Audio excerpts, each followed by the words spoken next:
Yes, man, then welcome to the Q&A section of 4Man Up. We're going to ask the brothers just some questions on marriage that we've collated from our community, and we're going to do our best to give you guys the reals on these questions. So I want to ask you guys, I've got a narrative here, which I think is quite popular in today's society. This brother has asked, I see a lot of black husbands and fathers walk away from their families, and I've never understood why.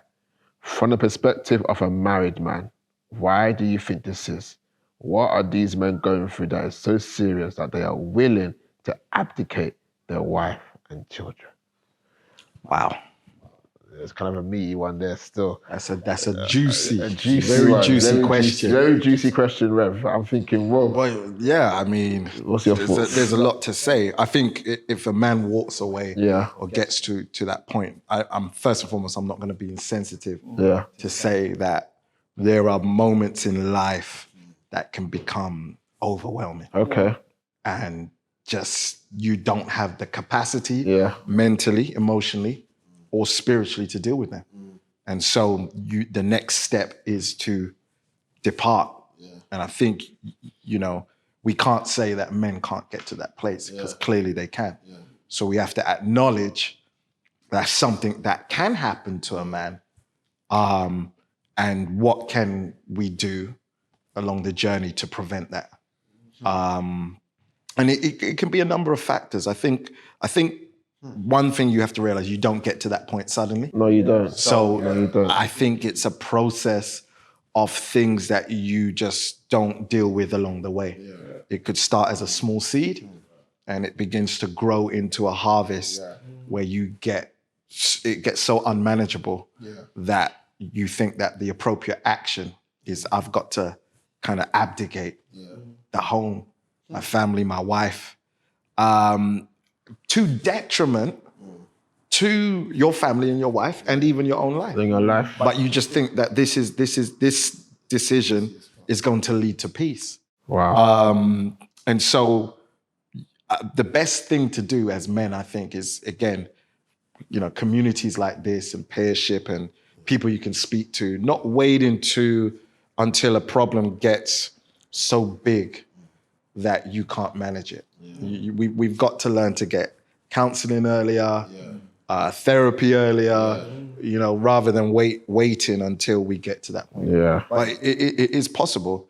And then the second thing I'd say is the scripture definitely has a strong thing in terms of men not taking care of their family. Yeah. Ooh. Yeah. What does he say? He said, "You're worse than an infidel." Yeah. He says, "You're worse than an infidel." That's a strong word, isn't it? I mean, we can't let the Muslims have that word. That's a word in the scripture. The infidel, the unbeliever, it's actually the one without covenant.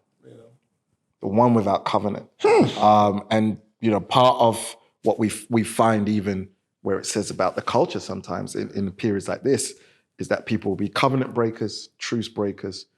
They'll struggle to stay in covenant. And so the word speaks very strongly against that. But at the same time, you get people that get to a place where they're like, I just can't do it. So I don't know if I have an answer to say that it happens, but I would say that get help earlier. Yeah. It's important. And I think that's just for black men in general. Yeah, definitely. Get help earlier. Go to the doctors earlier. So much things we can say. Don't wait till it balloons out of control. And then it's much harder to get back. Because I was talking to one man, he'd gone through 2 divorces. 2? A couple of weeks ago. But he's in a much better place now. His heart's open. But he said each divorce ripped him to shreds. I thought, that's so powerful. Ripped him to shreds. And we both came to the conclusion that it's supposed to do that. You're not supposed to get divorced and feel better, yeah. You're not supposed to leave your wife and kids and feel whole. It doesn't work that way. Try. It breaks you. It breaks down the family unit, which we need so much in our community. 100%. It breaks down the model that others need to imitate. It breaks down the pillar of our culture and our society. So, it's ill-advised. Ill-advised, man. But I think you got to do the prep work at front, and then also during, if you're going through issues, get the help you need. No, 100, man. 100, like, I feel like, with what you're saying, it just shows me more and more that I believe all men have a cap. Yeah. And I guess the advice you're even giving to us is how we strengthen that cap or widen that cap, I liken it to, like, we have capabilities and also capacity, which deals with what we can carry, and I guess for a man to leave wife and children, I talk about for the time, like, I know you don't call them what, let's call them a, deadbeat, whatever. But for a man, right, to do life with his woman, be intimate enough to make kids, and to then to leave, I said something in her, it's gone wrong.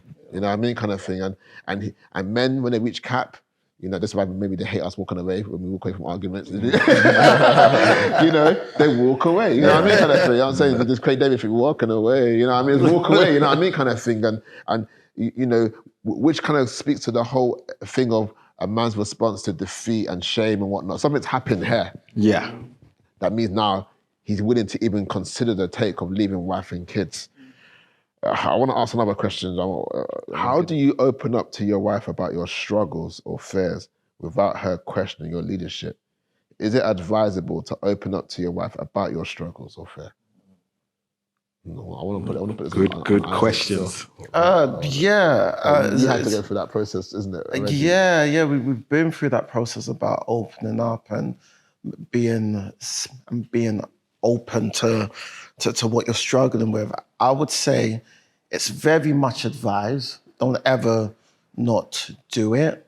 The fact that you've got married, the fact that you're in this relationship, I don't think any good woman's now going to turn around and judge you when you're open and you're sincere and you're direct. I think the longer you leave it, whatever the challenge may be, the more difficult or the worse it becomes. And I think sometimes when you're opening up about a situation or challenge, if her first response is annoyance, it may not be directly annoyance at you, but maybe at the idea that if you say you love me, you know I love you, why have you waited this long? So I think that's the first thing I'd kind of say is, when you've opened up, if it's something that's been going on and her first response is, why are you just telling me? It may not all, it's not a response of anger, it's a response of, if we are meant to be one, you should have told me this already. Once you guys can work past that, it's a lot easier. But most importantly, if you're questioning your ability, if you're questioning the response your wife is going to give you, you probably would have seen that before you got married. Now you're at this point, you guys still have to try and work through it all. So obviously, I totally agree with you, but obviously that also, that's reality sometimes, where based on what it is I need to share, there may be a level of, of fear or share. Or what would you say was like, what is the how behind you knowing you need to do this in regards to confess or share with your wife, knowing that what you're sharing can also be something, embarrassing or fearful or shameful? Like, it was like a, principle, so to speak, that you could say that you kind of, like, what got you just, you said earlier about, Yeah, the finances, because this is affecting it's affecting us as a unit. You're trying every way to try and balance it. Eventually it's going to come out even worse, but it's affecting us as a unit. It's affecting my ability to be a husband. So you have to pull it out on the table. So to cut you there. Go on. Because I think what you did and the time frame you did, 2 years, most people would do that. Then the flip side is you allowed pressure. I allowed pressure to get to me. To make you to do it. And so, because the reality is now, based on what I'm hearing you saying, and sometimes when it comes to sharing our affairs and whatnot, it's basically when it gets too much on us, that's when we share. So is that a healthy way of doing it? No, it's not. To caveat that, if I could take it back, It needs a caveat. He's playing chess, not checkers. He's playing proper chess with me. He's playing pieces. I'm just saying what they're thinking. All right. To caveat that, if I take you all the way back, Yeah. I probably just should have put it all out on the table from the start. And I should have never tried this toxic view that, sharing makes you weak. I think it's this view that sharing makes you weak that led me to trying to be this, I am the man, I don't need to share and I can deal with it. It's crazy. What was going on with me financially, not even my friends knew about it. I kind of carried it all on my chest. And until I started to talk about it, it made me feel so much better. Sharing doesn't make you weak. Talk. Now, if you can't start with your wife, talk with a friend who is close enough with you guys that, I want to say you want to bring something as an intermediary. No, start with a friend. But know it's a friend who would then say, who will encourage you to talk to your wife. Hold you accountable. Hold you accountable to talk to your wife. That's the word. Hold you accountable to talk to your wife. But sharing doesn't make you weak. It's this toxic view out there that we don't need to share. How you doing, bro? Yeah, I'm all right. What's good? I'm good. Oh, you good? Yeah, I'm good. Good. Everyone's good. No, if you're not good, say I'm not good because this is what I'm going through and it's driving me mad. Sharing doesn't make you weak. Okay, cool. Yeah, I thought I just add a bit. I know you moved it all around. I'm just saying, bro, because the reality is what you did is what most of us will do. Yeah. And then sometimes when the pressure hits the fan, at that point, it almost becomes an issue that's not all the time, but sometimes beyond repair, right? You know what I mean? That has detrimental effect. So I, based on the question that I think they're kind of asking, most guys want to avoid that. So obviously, you shared obviously principle. I think that principle you said there is probably the best one because it now brings us into that whole community that you were talking about being around other people that you can do life with, that can hold you to account in areas where maybe if nobody else knew, you just let it slide. You know what I mean? Kind of thing. So no, thank you for that, Isaac. And Abba, this is the last question. Did you pray to meet the woman that you eventually married, or did you know the first time, then eventually let things grow naturally onto marriage? I'm asking this for you because it's fresh. So yeah. No, I definitely didn't pray to meet her. You didn't pray, bro? I didn't pray. Man saw her and said, yep, that's me. I didn't pray to me. And I'll tell you, I came out of a relationship and then I just thought, no, I don't want to do this relationship thing anymore because I saw issues within myself that I wanted to, address. And also I was coming to a time where, but to be fair, a caveat with that, it was after a time of intense prayer and fasting. Oh, okay. Which was very profound. So I went into this time of for about a month, on and off, but just a month of consecration.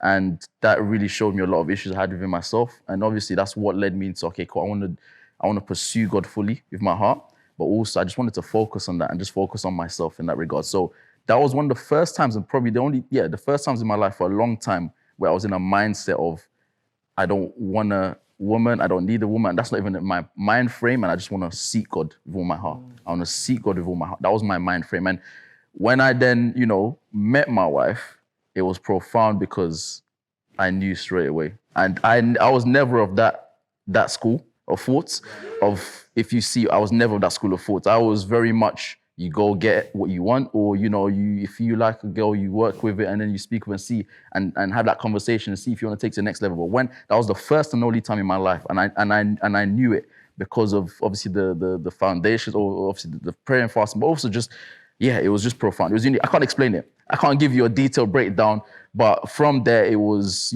then working through and obviously approaching it wisely. And I think that the way I think it was so interesting for me is because it's just the way the Lord allowed that to happen. And the way he allowed me to, to build my inner man, or to build just even the foundations that, that were needed for marriage in that time frame of obviously pursuing or, going through the friendship stage with her and things of that nature. So, yeah. Powerful. That's good. Thank you, Abba. Abba just knew, and that was it. So sometimes it is a bit supernatural, people of God, Sometimes, not all the time. But guys, if you have any more questions for us, please leave a comment below. We'll go through them and we'll be more than happy in our next episode to go through more questions from you guys. I want to thank you guys once again. And before Man Up, we'll look forward to seeing you guys soon. Take care. Blessings.